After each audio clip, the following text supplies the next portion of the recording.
Lição número 759. Bismillahirrahmanirrahim. Alhamdulillahi Rabbil Alamin. Wassalatu wassalamu ala Rasulillahi sallallahu alayhi wa sallam wa ala alihi wa ashabihi ajma'in. Azka salatan wa atammu taslim wa ba'd. عن ابن عمر رضي الله عنهما قال فرض رسول الله صلى الله عليه وسلم زكاة الفطر صاع من تمر أو صاع من شعير على العبد والحر والذكر والأنثى والصغير والكبير من المسلمين. وفي رواية عن ابن عباس رضي الله عنهما قال فرض رسول الله صلى الله عليه وسلم زكاة الفطر طهرة للصائم من اللغو والرفث وطعمة للمساكين أو كما قال عليه الصلاة والسلام. Estimados irmãos, estando a aproximar o Eid al-Fitr, existem algumas práticas recomendadas pelo profeta sallallahu alaihi wasallam no que concerne ao dia de Eid. É importante mencionarmos agora para alertar e recordar os nossos irmãos acerca deste ato instituído pelo profeta Muhammad sallallahu alaihi wasallam. Estamos aqui a falar concretamente do Sadaqatul Fitr ou Zakatul Fitr.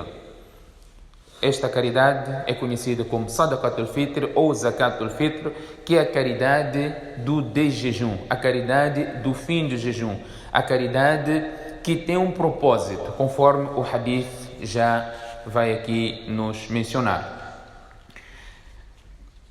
Ibn Umar radiyallahu anhuma, que era um grande muttabi'un sunnah, Ibn Umar, Abdullah ibn Abbas, tinham quase a mesma faixa etária, eram ainda pequeninos no tempo do profeta sallallahu alaihi wasallam, mas narraram várias, mencionaram várias narrações do profeta sallallahu alaihi wasallam, e aqui temos umas das narrações onde Ibn Umar diz: Farada Rasulullah sallallahu alaihi wasallam zakat al-fitr. O profeta sallallahu alaihi wasallam instituiu o zakat al-fitr. Zakat al-fitr ou sadaqatul fitr como uma obrigação, Sa'an min tamr ou sa'an min sha'ir على العبد والحر والذكر والأنثى. Aqui fala-se de sa'. Sa' é um utensílio que utilizavam para medir. Hoje nós temos quilos. No passado não tinham quilos, tinham um recipiente que faziam daquilo a sua medida. Pegavam aquilo e faziam a sua medição através deste utensílio. Portanto, para quem é obrigatório? É para, conforme o hadith menciona, على العبد والحر والذكر والأنثى والصغير والكبير. É obrigatório para o responsável da família. Ele tem esta obrigação de pagar sobre os seus filhos, sejam menores, não é? Menores, ou mesmo não sendo menor, que está sob tutela do seu pai, que não tem seus próprios bens. Tendo, Imam Abu Hanifa diz, o Sadaqatul Fitr paga-se pelos bens do menor, enquanto que Imam Shafi'i, rahimahullah, diz esta obrigação do chefe da família. Quer dizer, o esposo ou o pai paga para a sua esposa, os seus filhos e os seus dependentes. Não é? E aqui menciona-se Dhakar wal-Untha, sendo homem ou mulher, menor ou maior, min al-muslimin, dentre os crentes. Se tivéssemos escravos, diríamos, tendo aplicação aqui da norma no tempo, o profeta sallallahu alaihi wasallam, quem tivesse escravo tinha que pagar o Sadaqatul Fitr também do seu escravo. Hoje não temos escravo, portanto não se aplica esta última parte. Portanto, o chefe da família tem a obrigação de pagar este Sadaqatul Fitr, não é? Que se entrega, que já iremos falar quem são os destinatários, e tem um propósito.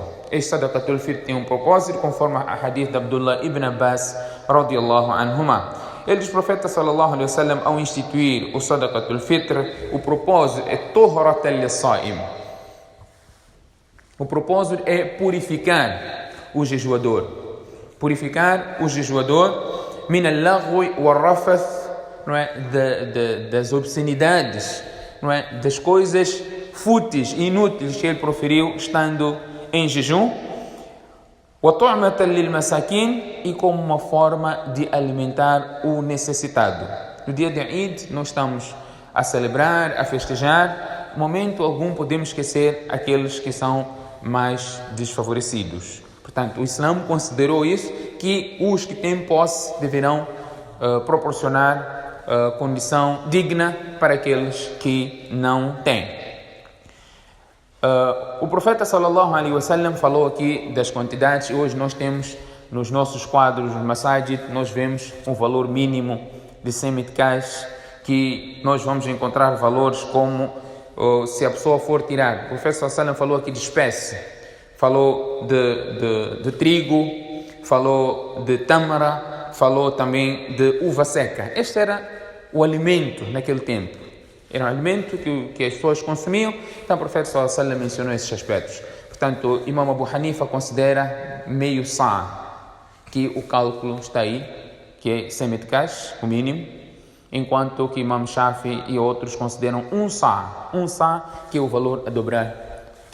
O valor que está aí é meio sa', um sa' vai ser a dobrar.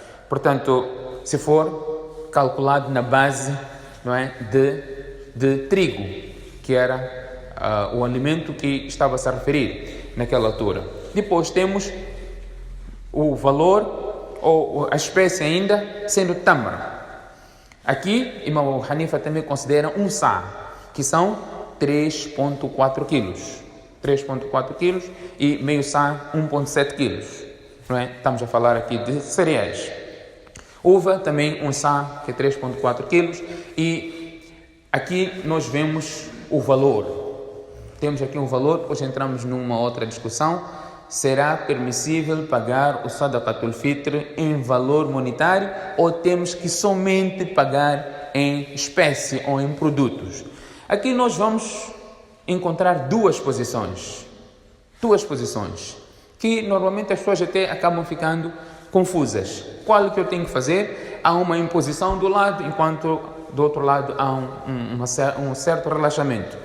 Existe um grupo de alim que até a maioria, Jumhur, na primeira posição, que diz que Sadaqatul Fitr tem de se pagar somente em espécie, porque o profeta sallallahu alaihi wasallam assim instituiu, não é? E foi sempre pago em espécie, não é? Alimento para o necessitado. Portanto, dizem que deve somente pagar-se em produtos alimentares. Esta é a posição de Imam Malik, é a posição de Imam Shafi, é a posição de Imam Ahmad bin Hanbal, rahimahumullah. A outra posição é a posição de Imam Abu Hanifa, rahmatullah alayh. Imam Abu Hanifa diz que é permissível pagar o Sadaqatul Fitr em valor monetário equivalente ao produto que está-se a pagar. E nisso é a segunda opinião de Imam Shafi e ainda uma outra opinião de Imam Ahmad bin Hanbal.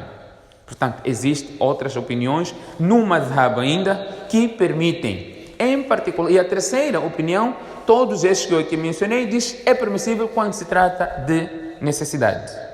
Portanto, não vamos aqui rejeitar nenhuma das posições, são posições válidas, obviamente, são posições válidas, e o primeiro grupo que diz que não se pode pagar em valor monetário, deve ser pago somente em espécie, diz que Sadaqatul Fitr é um ibada. É um ibada e o ibada tem que ser feito assim como foi instituído. Não pode se alterar. O profeta pagou disse para pagar o Sadaqatul Fitr em espécie e não pode ser alterado, deve ser mesmo em espécie. O profeta sallallahu alaihi wasallam em momento algum diz deve ser em espécie. Diz deve ser em alimentos e mencionou quais alimentos. Se você sai desses alimentos, enquanto antes esteve a dizer que deve ser exatamente como o profeta sallallahu alaihi wasallam disse, você está a fugir à norma. E nós vemos que os que dizem que não se pode pagar o Sadaqatul Fitr em valor monetário, eles acrescentam outro tipo de alimentos. Por exemplo, arroz. Diz que podemos pagar Sadaqatul Fitr em arroz. O profeta nunca viu arroz. O profeta não comeu arroz. Sallallahu alaihi wasallam. Se você antes diz que deve ser exatamente como o profeta diz, como deve ser feito, mas chega um outro momento, já acrescenta outro item que o profeta não fez. Se diz que deve ser de uma certa forma, então que se opte somente por aquilo.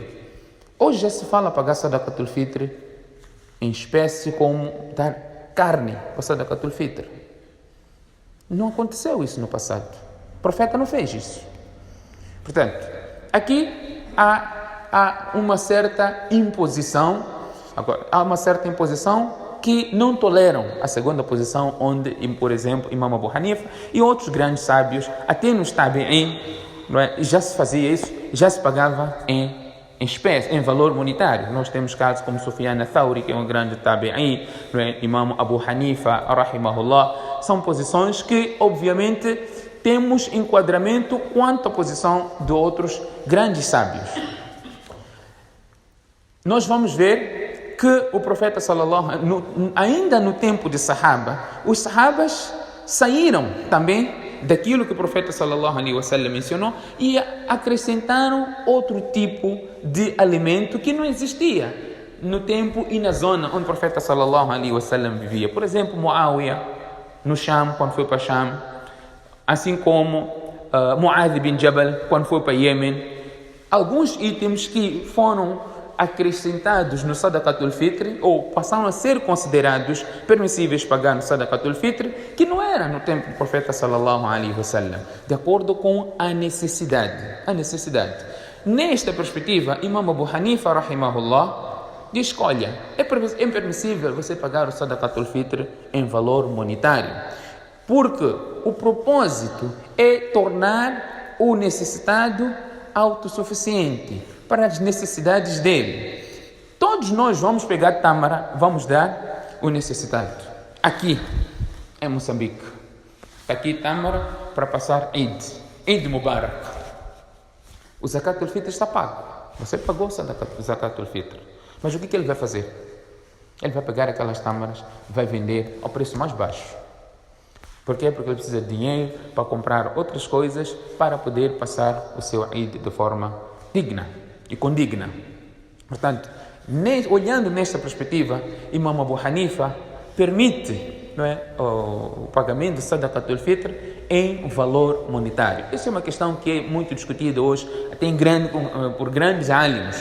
E nós vemos que no passado era mais intenso essa discussão, que hoje as pessoas já estão a entender mais e já estão a liberar e permitir o pagamento das duas formas. Se alguém quiser pagar em espécies, pode pagar. Se quiser pagar em valor, também pode pagar. Reitero que o profeta sallallahu alaihi wasallam pagou de uma certa forma, que são os produtos que nós aqui mencionamos, mas nós vamos encontrar que há permissibilidade também de fazer o pagamento de uma outra forma, que é concretamente aqui o valor monetário equivalente.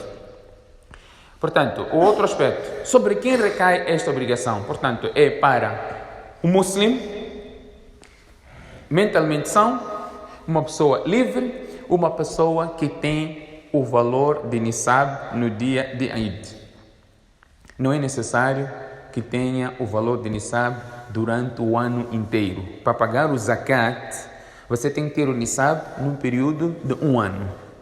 Para pagar o Sadaqatul Fitr, se você tiver o Nisab, que é aproximadamente 35 mil meticais hoje, no dia de Eid tiver este valor, então você tem que pagar o Sadaqatul Fitr. O Sadaqatul Fitr é obrigatório para o indivíduo neste dia. Portanto, esta é a percepção que nós que o Hadith nos transmite. E o outro aspecto é relacionado aos destinatários do Sadaqatul Fitr. Quem são os destinatários?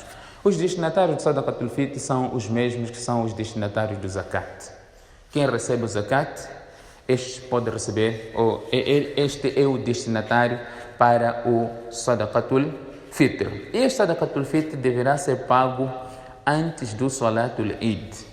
E o profeta sallallahu alaihi wasallam disse que man addaha qabla as-salat fahiya az-zakah, não é? Aquele que for a pagar o Sadaqatul Fitr antes do Salatul Eid terá esta relevância de Sadaqatul Fitr, e aquele que for a pagar depois do Salatul Eid será considerado como uma caridade normal, não o Sadaqatul Fitr. Portanto, quanto tempo antes pode ser pago este Sadaqatul Fitr? Olha, mais dizem, torna-se obrigatório na manhã do dia de Eid, até o Salat al-Eid, mas isso pode ser antecipado, porque o propósito é fazer com que o necessitado prepare-se adequadamente para o seu Eid. Desde antes ele já começa a preparar. Quanto tempo de antecedência? Nós vamos ver que não temos um limite, desde o Ramadã todo pode ser feito, mas Abdullah ibn Umar radiallahu anhu fazia esse pagamento 2 dias antes de Eid. Nós vamos encontrar narrações, 2 dias antes de Eid, ele já começava a fazer o pagamento do Zakatul Fitr ou do Sadaqatul Fitr. No que diz respeito às pessoas obrigatórias, para quem é obrigatório? Aqui estava a mencionar das escolas. Imam Shafi diz que o chefe da família terá que pagar para todos os seus dependentes, enquanto que Imam Abu Hanifa, ao mencionar essa posição, Imam Shafi fala é obrigação do esposo pagar o seu Zakatul Fitr para a esposa, para pagar os seus filhos, todos os seus dependentes, enquanto que Imam Abu Hanifa diz que não é obrigatório o esposo pagar o Sadaqatul Fitr da sua esposa. Poderá fazer sim, com consentimento dela, ou existindo este entendimento das partes, mas a obrigação não é do marido, mas sim da mulher. Ela própria terá que pagar, porque ela tem seus próprios bens, então é obrigação dela.